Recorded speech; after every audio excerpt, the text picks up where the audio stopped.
Hi dear students, welcome to Dotway Educators again. Now we are going to start your second unit of operating system, which is process management 1. Okay, in this unit you will learn about the concept and meanings of the process and about the process states, about the scheduling of process, scheduling algorithms, life cycle of process and PCB. Okay, first of all, before going further, you should know what is the concept of a process in the operating system or in your general life.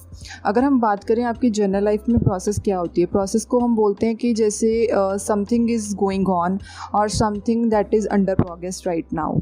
Okay, मतलब कि कोई काम जो हो रहा है currently किसी चीज़ के अंडर, उसको हम बोलते हैं कि वो एक प्रोसेस है. मैंने यहाँ पे एक एग्जांपल मेंशन कर रखी है, example of a process that is the steps taken by someone to clean a kitchen. मतलब कि कोई पर्सन जो है वो किचन क्लीन कर रहा है, उसकी सफाई कर रहा है, तो उसमें वो जितने भी स्टेप्स फॉलो करके उस किचन की क्लीनिंग करेगा उसको हम बोलेंगे that is a process that is carried out under that particular person. अब यहाँ पे अगर इन द सिमिलर वे अगर आप प्रोसेस को डिफाइन करते हो in the terminology of operating system, तो वो क्या होएगी, that is a program in execution. अगर आप एक सेंटेंस में प्रोसेस को डिफाइन करो ऑपरेटिंग सिस्टम में, तो प्रोसेस क्या है, अ प्रोग्राम इन एग्जीक्यूशन. जो प्रोग्राम है वो एग्जीक्यूट हो रहा है उसको हम बोलते हैं वो प्रोसेस है. एंड सेकेंडली जो आपकी प्रोसेस का एग्जीक्यूशन होएगा वो एक पर्टिकुलर सिस्टम, एक पर्टिकुलर ऑर्गेनाइजेशन, एक पर्टिकुलर सीक्वेंस को फॉलो करके वो उसकी एग्जीक्यूशन को कंप्लीट किया जाएगा. उसको बोला जाता है कि एक प्रोसेस जो है वो एग्जीक्यूट होएगी but by following some sequential manners. उसको बोला जाता है कि वो आपके क्या है, एक प्रोसेस है किसमें, ऑपरेटिंग सिस्टम में. Now we are switching to the next topic which is process states. These are the different process states जिनको कि एक प्रोसेस फॉलो कर दी है, जहाँ से उसके क्रिएशन से लेके उसके टर्मिनेशन तक. मतलब जहाँ पे प्रोसेस से क्रिएट होती है, न्यूबॉर्न प्रोसेस है, न्यूबॉर्न प्रोग्राम है, उसकी स्टार्टिंग से लेके उसके एंड और उसके टर्मिनेशन तक जितने भी फेजेस को एक प्रोसेस फॉलो करेगी वो सारे इसमें वन बाय वन मेंशन किए गए हैं. We will elaborate it one by one in the next topic. Now this is the first state of a process which is new. New state क्या होती है कि जहाँ पे प्रोसेस को पिकअप किया जाता है ऑपरेटिंग सिस्टम की साइड पे, ऑपरेटिंग सिस्टम की साइड से इनटू द मेन मेमोरी. किस पर्पज़ के लिए, उसकी एग्जीक्यूशन के लिए. दैट्स वाई इस स्टेट को हम बोलते हैं this is a new process. Okay, the second state is ready state. Ready state के नाम से ही जैसे वो डिपिक्ट हो रहा है कि अब वो रेडी है किस चीज़ के लिए, एग्जीक्यूशन के लिए. क्यों, उसको CPU जो है वो अलॉट कर दिया गया है. दैट्स वाई अब वो रेडी स्टेट में एंटर हो चुकी है. These are the processes which are ready for execution and they reside in the main memory. These are known as the ready state processes. Okay, the third state is running state. अब यहाँ पे क्या है, अब second state कौन सी थी, ready state, लेकिन यहाँ पे क्या हो रहा है, उसकी रनिंग हो रही है. रनिंग इन द सेंस कि अब उसकी एग्जीक्यूशन हो रही है. मतलब कि यहाँ पे उसको प्रॉपरली उसका CPU उसको असाइन कर दिया गया है और यहाँ पे वो एग्जीक्यूशन प्रोसेस की चल रही है. किसकी तरफ से, by the processor. These are the process instructions that are being executed by the processor. And the fourth state is block और वेट स्टेट. जैसे इसके नाम से ही इंडिकेशन आपको मिल रही है कि ब्लॉक या फिर वेट. मतलब कि यहाँ पे दो चीज़ें होंगी. अगर वो ब्लॉक में जाएगी तो इट मीन्स कोई ना कोई इंट्रिंसिक बिहेवियर हुआ है किसी प्रोसेस की तरफ से. मतलब या तो कोई वो अपना एग्जीक्यूशन प्रॉपरली कंप्लीट नहीं कर पा रही है या फिर उसमें कोई ना कोई इंटरप्ट जो है वो एंटर हो गया है. दैट्स वाई उसको ब्लॉक स्टेट में भेजा जाएगा.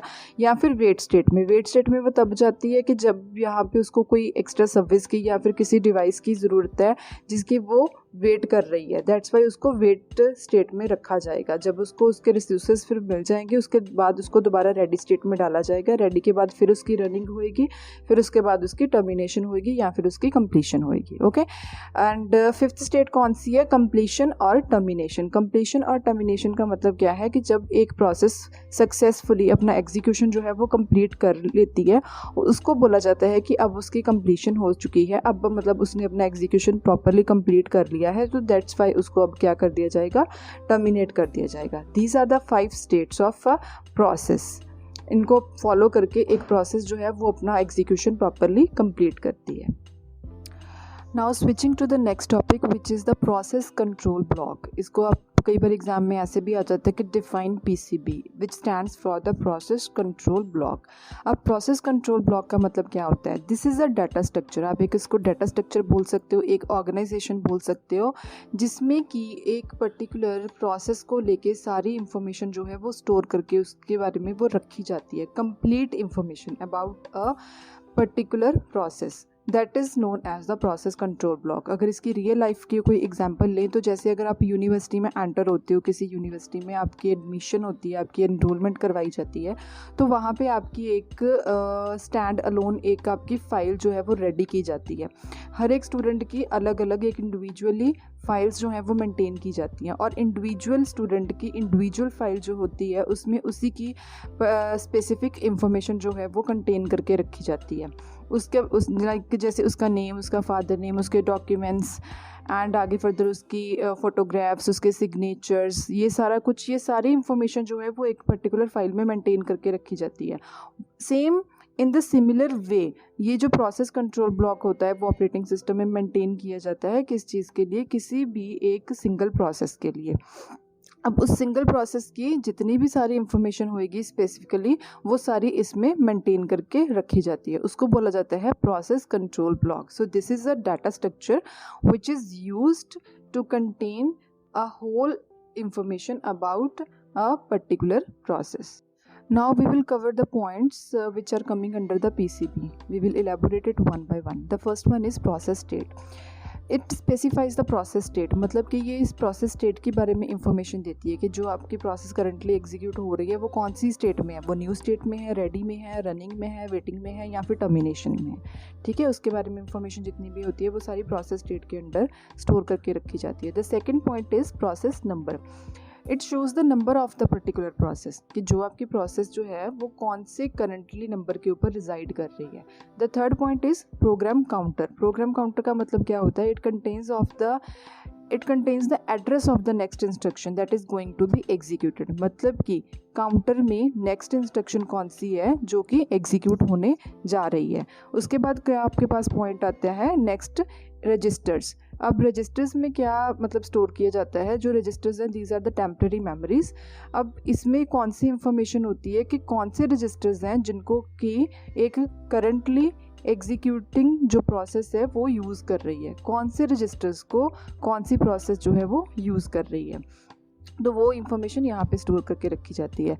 The next one is list of open files, मतलब कौन कौन सी डिफरेंट फाइल्स हैं जो एक प्रोसेस के साथ एसोसिएटेड है, जो कि वो प्रोसेस यूज़ कर रही है, उसको बोला जाता है list of the open files. उसके बारे में सारी इंफॉर्मेशन यहाँ पे दी जाती है। The next point is CPU scheduling information, मतलब कि प्रोसेस की प्रायोरिटी कौन सी है जिसके अकॉर्डिंगली उसको CPU जो है वो असाइन किया जाएगा, उसके सारी इंफॉर्मेशन इसमें रखी जाती है। And the second one is memory management information. Memory management में क्या आ जाता है आपके पास? जैसे मेमोरी का हमें पता ही है कि वो स्टोरेज है, ठीक है। अब मेमोरी मैनेजमेंट के बारे में जितनी इंफॉर्मेशन होगी वो इसमें मैनेज की जाती है। इसमें कौन कौन सी दो चीज़ें होंगी? या तो पेज टेबल्स के बारे में इंफॉर्मेशन दी जाएगी या फिर सेगमेंटेशन के बारे में, सेगमेंट टेबल्स जो होंगे। अब सेगमेंटेशन क्या होती है और पेजिंग क्या होती है उसके डिटेल में आपको आने वाले चैप्टर्स में पढ़ाया जाएगा। The next point is input and output status information, मतलब कि कौन कौन सी IO डिवाइसेस हैं जो कि आपकी प्रोसेस के थ्रू यूज़ की जा रही हैं, उसकी सारी इंफॉर्मेशन यहाँ पे रखी जाती है। And the next point is accounting information. Accounting का मतलब एक अकाउंट मेंटेन करके रखना, ट्रैक रखना किसका? टाइम का, कि कितनी अमाउंट ऑफ CPU है, जो कि CPU का कितना टाइम है जो एक प्रोसेस के थ्रू यूज़ किया जा रहा है, ठीक है। उसके बारे में सारी इंफॉर्मेशन इसमें रिजाइड होती है। And the last point is location of the process control block. जो प्रोसेस कंट्रोल ब्लॉक है, जो PCB है एक पर्टिकुलर प्रोसेस का, उसको भी कहीं ना कहीं स्टोर करके रखा जाता है, ऑर्गेनाइज करके रखा जाता है। कहाँ पे? एक पर्टिकुलर मेमोरी लोकेशन के ऊपर, तो उसको बोला जाता है location of the process control block. इसको इसलिए यहाँ पे रखा जाता है ताकि उसको प्रोटेक्शन में रखा जाए नॉर्मल यूजर्स के एक्सेस से, उसको हर कोई यूज़ ना कर सके। That is known as the location of the process control block. मतलब कि एक प्रोसेस कंट्रोल ब्लॉक है that is kept in a memory area that is protected from the normal user access. So ये आपके points थे जो कि PCB के अंडर आते थे, जो कि हम ऑलरेडी कवर कर चुके हैं।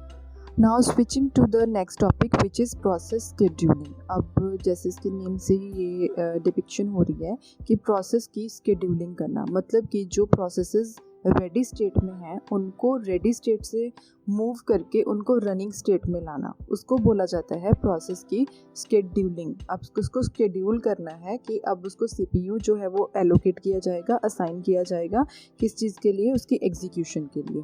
तो this procedure is called the process scheduling. Process scheduling का मेन मोटिव क्या होता है कि आपके जो सीपीयू है, जो आपका प्रोसेसर है, उसको प्रॉपरली बिजी रखा जाए, मतलब कि उसका जितना टाइम है उसको फुली यूटिलाइज किया जाए विदाउट एनी वेस्टेज। तो इससे क्या होता है, आपके जो सिस्टम है उसकी परफॉर्मेंस की भी जो है प्रॉपरली एनहेंसमेंट की जाती है। दैट्स वाई हम जो प्रोसेसर है उसको बिजी रखते हैं। तो उसके लिए इस प्रोसेस की जो स्केड्यूलिंग है उसको प्रॉपरली एक सिस्टमैटिक मैनर में यूटिलाइज किया जाता है। This process is known as the process scheduling. Now there are three types of queues which are major and which are maintained in the operating system.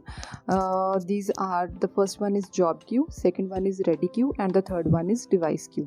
अब job queue क्या होता है, वो आपकी किस चीज़ में हेल्प करती है? It helps to store all the processes in the system, मतलब कि जितनी भी आपकी प्रोसेसेस जो एग्जीक्यूट होने जा रही हैं उनको आप वन बाय वन यहाँ पे एक ऑर्गेनाइजेशन में आप मेंटेन करके रखते हो, उसको बोला जाता है job queue. And the second one is ready queue. अब रेडी क्यू में क्या होता है, this type of queue helps you to set every process residing in the main memory. किस पर्पज़ के लिए? Ready and waiting to execute, मतलब कि वो रेडी स्टेट में है, वो रेडी क्यू में है प्रोसेसेस, और वो किस चीज़ की वेट कर रही हैं? अपने एग्जीक्यूशन के लिए। उन सारी प्रोसेसेस को आप रेडी क्यू में रिजाइड करके रखते हो। And the third one is device Q. Device Q के नाम से ही पता चल रहा है कि जो प्रोसेसेस है दैट इज़ ब्लॉक्ड, मतलब ब्लॉक्ड भी है, एक तरह की वेटिंग में है। क्यों वेटिंग में है? क्योंकि उसको एक डिवाइस, कोई भी इनपुट या आउटपुट डिवाइस की रिक्वायरमेंट है जिसको वो वेट कर रही है। किस चीज़ के लिए? अपने एग्जीक्यूशन की कंप्लीशन के लिए। दैट्स वाई उसको यहाँ पे रखा जाता है। So these are the major three queues which are maintained under the operating system. Now I have mentioned the diagram on the next page which we will elaborate one by one. ये जो आपका diagram है वो किस चीज़ के लिए, आपको queues के बारे में इंफॉर्मेशन भी देगा और एक फ्लो जो एक एग्जीक्यूशन है एक प्रोसेस का, उसके बारे में सारी इंफॉर्मेशन इस डायग्राम में एक्सप्लेन की जाएगी। तो इस डायग्राम में हमारे पास तीन चीज़ें ली गई हैं। तीन चीज़ों से एक तो रेक्टेंगल्स हैं। वो रेक्टेंगल्स क्या रिप्रेजेंट करते हैं? दे रिप्रेजेंट द क्यूज़, कि कौन कौन सी क्यू जो है वो मेंटेन की गई है। And the second point is circle. Circle में क्या डिनोट किया जाता है कि कौन कौन से रिसोर्सेज हैं। सर्कल जो है वो रिसोर्सेज को रिप्रेजेंट करते हैं। And the third point is arrows. Arrows क्या रिप्रेजेंट करते हैं? फ्लो ऑफ इंफॉर्मेशन और फ्लो ऑफ प्रोसेस। ठीक है। अब the first point is ready Q. Ready queue में आपके पास कौन कौन सी प्रोसेसेस होती हैं? जैसे अब वी हैव ऑलरेडी मेंशन कि रेडी क्यू में वो प्रोसेसेस रिजाइड करती हैं जिनको के अपने रिसोर्सेज जो हैं वो मिल चुके हैं। They are waiting to execute, मतलब कि उसको अपने रिसोर्स मिल गए हैं, अब वो वेट कर रही है कि कब उसको प्रोसेसर जो है वो एलोकेट किया जाए एंड कब वो अपना एग्जीक्यूशन जो है वो कंप्लीट करे। सेकंड पॉइंट पे जैसे सीपीयू मेंशन किया गया है, इसका मतलब ये है कि उसको प्रोसेसर जो है वो असाइन हो चुका है, अब यहाँ पे वो अपना एग्जीक्यूशन जो है वो कंप्लीट कर रही है। अगर उसके थर्ड पॉइंट पे क्या आपको मेंशन किया गया है? IO request. इसका मतलब ये है कि अगर उसके एग्जीक्यूशन के ड्यूरिंग किसी इनपुट या आउटपुट सर्विस की ज़रूरत पड़ती है, वो उसकी रिक्वेस्ट करेगी।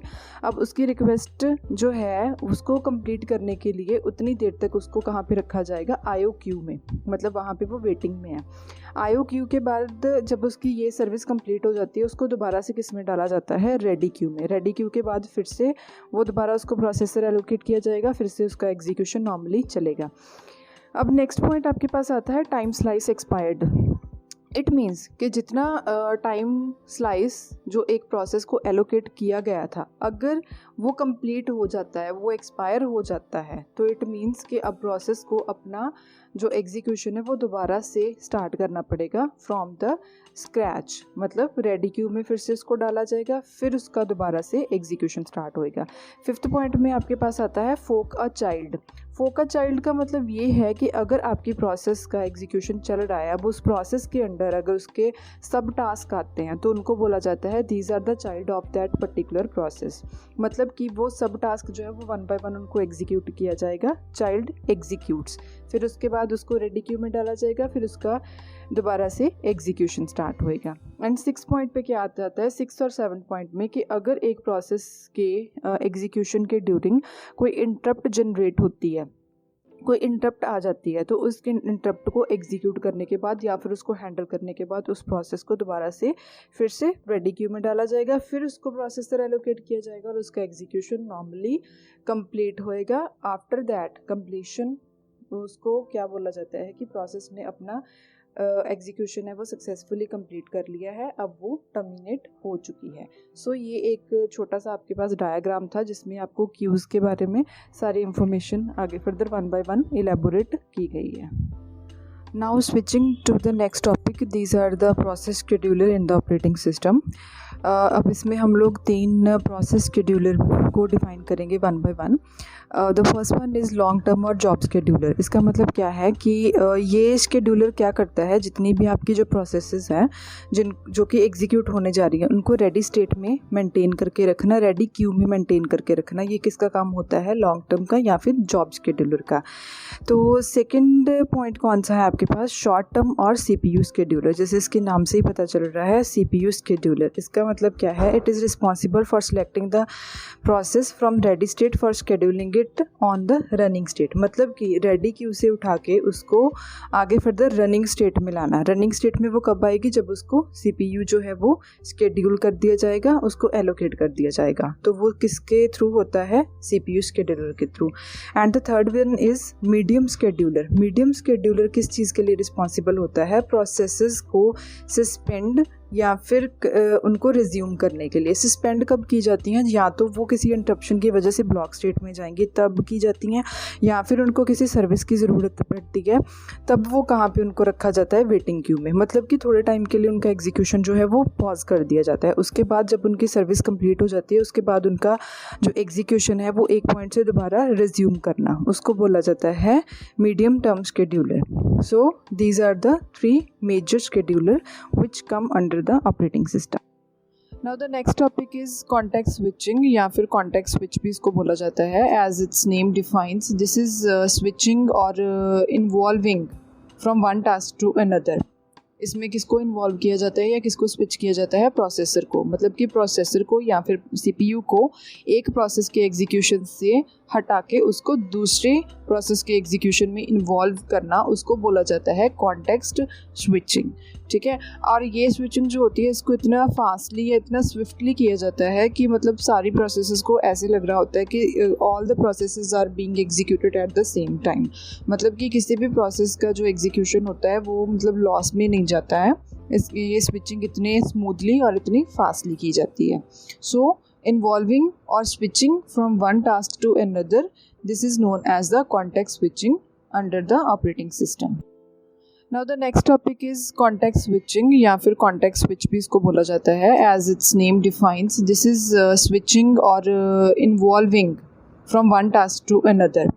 इसमें किसको इन्वॉल्व किया जाता है या किसको स्विच किया जाता है, प्रोसेसर को। मतलब कि प्रोसेसर को या फिर CPU को एक प्रोसेस के एग्जीक्यूशन से हटा के उसको दूसरे प्रोसेस के एग्जीक्यूशन में इन्वॉल्व करना, उसको बोला जाता है context switching.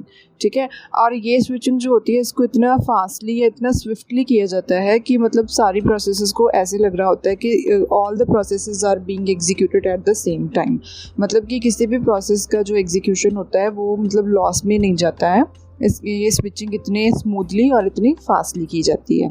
So involving or switching from one task to another, this is known as the context switching under the operating system. Now we have next topic which is cooperating processes. In computer system हमारे पास क्या होती है, multiple processes होती हैं जो आपस में एक दूसरे के साथ कम्युनिकेशन भी करती हैं। अब इसमें हमारे पास दो प्रोसेसेस आती हैं, एक तो होती है independent processes, then second one is cooperating processes. अब जो इंडिपेंडेंट प्रोसेस होती हैं उनका मतलब एक डेफिनेशन क्या होती है, ये वो प्रोसेसेस हैं जो ना तो दूसरी प्रोसेसेस को अफेक्ट करती हैं और ना ही दूसरों के एग्जीक्यूशन के ड्यूरिंग खुद अफेक्ट होती हैं। दैट्स वाई इनको बोला जाता है कि these are the independent processes, मतलब कि इट कैन नॉट अफेक्ट और be affected by any other processes that are running in the system. Okay, and the second point, independent processes में और क्या होता है कि ये इंडिपेंडेंटली वर्क करती हैं और किसी दूसरी प्रोसेस के साथ अपना डाटा या फिर अपने रिसोर्सेज जो होते हैं उनको वो शेयर नहीं करती हैं। So that's why these are called the independent processes. On the flip side, we have the cooperating processes. अब cooperating processes का मतलब क्या होता है, मतलब कि वो दूसरों के साथ कम्युनिकेट करके दूसरों के साथ अपने डाटा और अपने रिसोर्सेज उनको शेयर करके चलती हैं। And the major difference is that कि ये दूसरों के एग्जीक्यूशन के थ्रू अफेक्ट हो भी सकती हैं और अपने एग्जीक्यूशन के थ्रू दूसरी प्रोसेसेस को अफेक्ट कर भी सकती हैं। सो दैट्स वाई इनको बोला जाता है cooperating processes.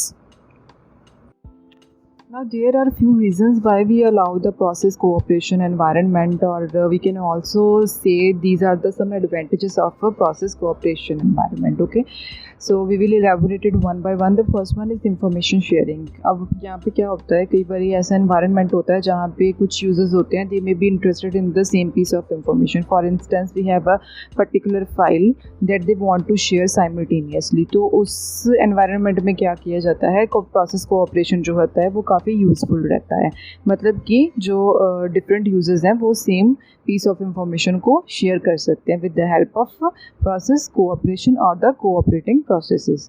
And the second one is computation speed up. अगर आप चाहते हो कि आपका सिस्टम जो है वो फास्टली और स्विफ्टली काम करे, so you must break your task into sub task. So ये सब टास्क कैसे अचीव हो सकते हैं या इनके एग्जीक्यूशन जो है वो कैसे कंप्लीट की जा सकती है, साइमल्टेनियसली या फिर कॉन्करेंटली उनको रन करके या उनको एग्जीक्यूट करके, वो किस चीज़ की हेल्प से आप अचीव कर सकते हो, with the help of cooperation process. ठीक है, and this third one is modularity. Modularity का मतलब क्या होता है, आप अपने सिस्टम को ऐसे कंस्ट्रक्ट कर सकते हो एक मॉड्यूलर फैशन में। मॉड्यूल्स का मतलब ये होता है कि अपने काम को सेगमेंट्स में डिवाइड कर लेना या उनको चंक्स में डिवाइड कर लेना, rather than implementing or executing the whole application, we divide it into the segments or chunks of code. तो उसमें क्या होता है, आपका काम जो होता है वो easy भी हो सकता है, उसकी complexity कम हो जाती है, आप उसको फास्टली और स्पीडली उसको एग्जीक्यूट कर सकते हो। उसमें क्या हो जाता है, dividing the system function into different processes और सेपरेट थ्रेड्स। तो ये आपके पास क्या होती है, मॉड्यूलैरिटी। सो ये आपके पास क्या थे, कुछ रीजंस हैं या फिर कुछ एडवांटेजेस हैं जो आप कैसे अचीव कर सकते हो with the help of process cooperation. Done. Now the next topic is IPC. IPC basically stands for Inter-Process Communication. So Inter-Process Communication आपके पास क्या है? This is a mechanism which is used for exchanging the data between the multiple threads.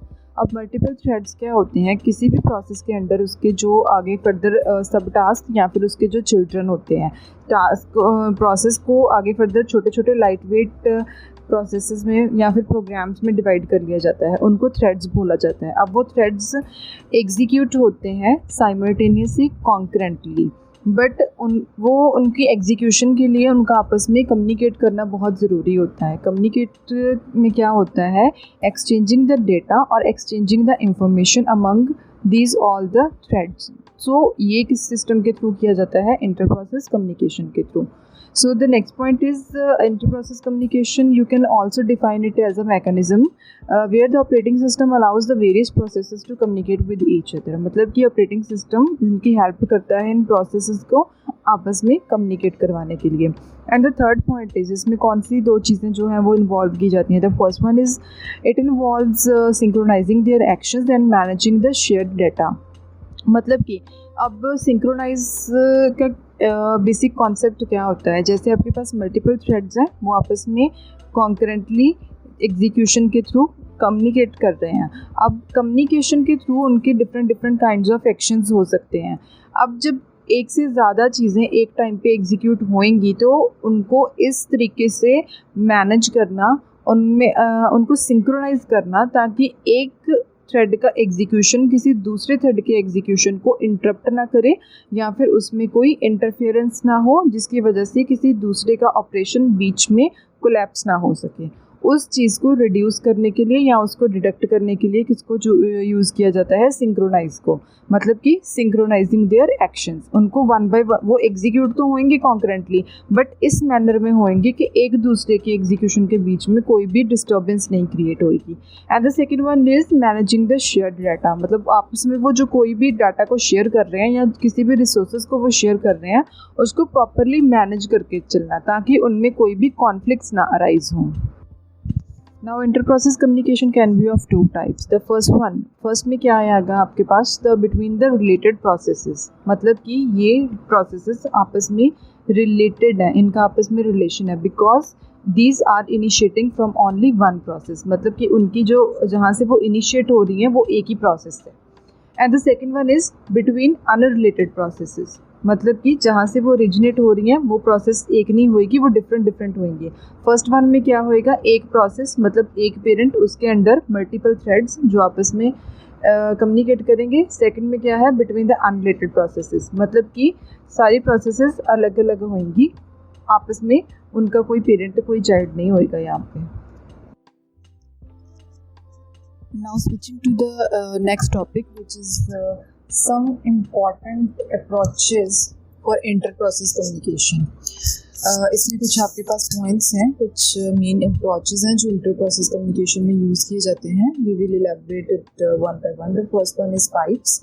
Pipes में आपके पास क्या होता है, जैसे इसके नेम से क्लियर हो रहा है, रियल लाइफ में भी अगर हम पाइप की बात करें तो पाइप आपके पास क्या होती है, एक ऐसा मैकेनिज्म होता है जहाँ से एक साइड से आप कोई भी मटेरियल इन करते हो तो दूसरी साइड से वो मटेरियल जो होता है वो आउट होने की उसका मैकेनिज्म होता है। सेम एज इट इज़ इसमें भी है आपके पास, जैसे यहाँ पर डायग्राम में एक पाइप शो किया गया है। इसमें क्या आ रहा है, फर्स्ट आपका जो ऑपरेशन है that one is right and the second one is read, मतलब कि एक एंड से डाटा जो है वो राइट किया जा रहा है, दूसरी प्रोसेस की साइड से, दूसरी एंड की साइड से डाटा को रीड किया जा सकता है।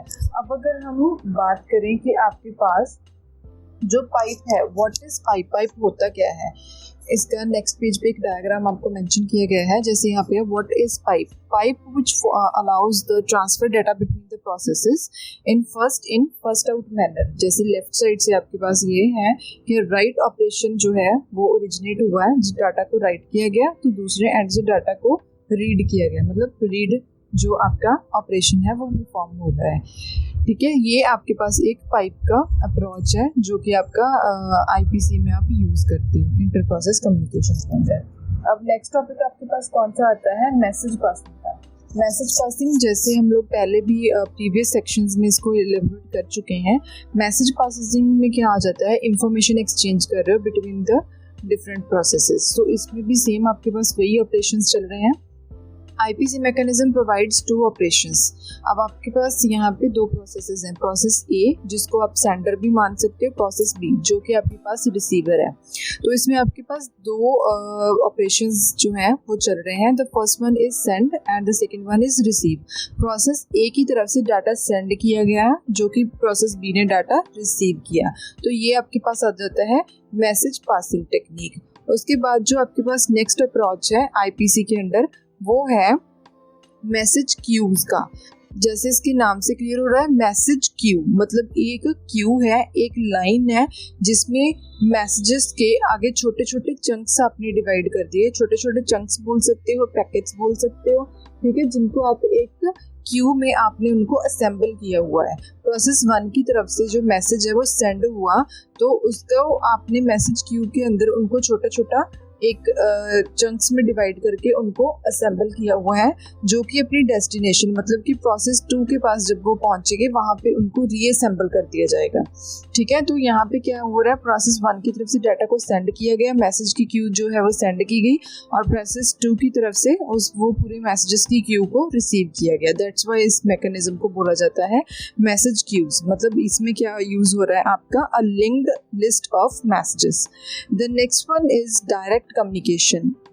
As its name defines, it's a direct communication between the two processes. ठीक है, अब मतलब एक पेयर ऑफ कम्युनिकेटिंग प्रोसेसेस है जिनमें एक लिंक जो है वो इस्टेब्लिश किया जाएगा। मतलब यहाँ पे सिर्फ एक ही लिंक होएगा, प्रोसेस ए जिसने डाटा को सेंड किया, प्रोसेस बी जिसने डाटा को रिसीव किया। अब इसमें क्या है, यहाँ पे कोई आपके पास कोई क्यू नहीं बन रही है, कोई एक्स्ट्रा चीज़ नहीं आप यूज़ कर रहे हो। उन दोनों के बीच में क्या है, एक लिंक इस्टेब्लिश हुआ है जिसके थ्रू एक प्रोसेस डाटा जो है वो सेंड कर रही है, दूसरी प्रोसेस जो है वो डाटा को क्या कर रही है, रिसीव कर रही है। That's why we call it a direct communication. And the next one is indirect communication. Now indirect communication में हमारे पास क्या आ रहा है, we have two processes. The first one is sender process and the second one is receiver processor. अब इसको indirect क्यों बोला जा रहा है? Indirect इसलिए बोला जा रहा है, यहाँ पे कोई भी direct communication नहीं है. We are using a mailbox in order to communicate between the two processes. ठीक है, प्रोसेस ए जो है वो अपनी तरफ से अगर डाटा को सेंड करेगी तो वो किसके थ्रू करेगी, मेल बॉक्स के थ्रू करेगी, और दूसरी प्रोसेस जो है वो डाटा को रिसीव करेगी, वो भी उस मेल बॉक्स के थ्रू ही इन दोनों का आपस में कम्युनिकेशन होएगा। मतलब यहाँ पे क्या है, एक मेल बॉक्स मतलब एक ऐसा मैकेनिज्म एग्जिस्ट कर रहा है जिसके थ्रू वो दोनों प्रोसेसेस जो है वो आपस में कम्युनिकेट कर रही हैं। That's why this is called the indirect communication. And the next one is shared memory. Shared memory में क्या आ रहा है, आपके पास एक रिसोर्स है जो क्या है आपके पास शेयर्ड मेमोरी, मतलब एक we have a memory module which is being shared between the processes.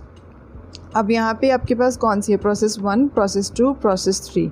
अब ये तीनों क्या कर रही हैं, यहाँ पे एक रिसोर्स है जो कि आपके पास कौन सा है, मेमोरी मॉड्यूल, उसको यूज़ किया जा रहा है, बट एक सिंक्रोनाइजेशन के थ्रू। सिंक्रोनाइजेशन इन द सेंस कि वो शेयर भी करेंगी बट बिना कोई भी कॉन्फ्लिक्ट्स के अराइज होने। And the next one is FIFO. FIFO में क्या आ रहा है, फर्स्ट इन फर्स्ट आउट, जैसे हमने यहाँ पे किया, बट हमने जो पहले फीफो पढ़ा है उसमें क्या आ रहा है, वो आपके पास 2 रिलेटेड प्रोसेसेस थी, लेकिन यहाँ पे क्या है, ये अनरिलेटेड प्रोसेसेस हैं। और वो क्या था आपके पास, हाफ डुप्लेक्स, मतलब जहाँ पे एक ही प्रोसेस एक टाइम पे एक साइड पे डाटा ट्रैवल कर सकता है। लेकिन यहाँ पे क्या होता है, फीफो में क्या होता है, आपके पास ये अनरिलेटेड प्रोसेसेस हैं और ये आपके पास एक तरह का फुल डुप्लेक्स मेथड होता है। Full duplex in the sense कि आप दोनों साइड्स पे आपका जो डाटा है वो ट्रैवल कर सकता है, दोनों processes simultaneously eight the same time एक दूसरे के पास डाटा को वो सेंड कर सकती हैं और रिसीव भी कर सकती हैं। That's why we call it a full duplex method, but first in first out. ठीक है, so these were the approaches of IPC communication, inter process communication.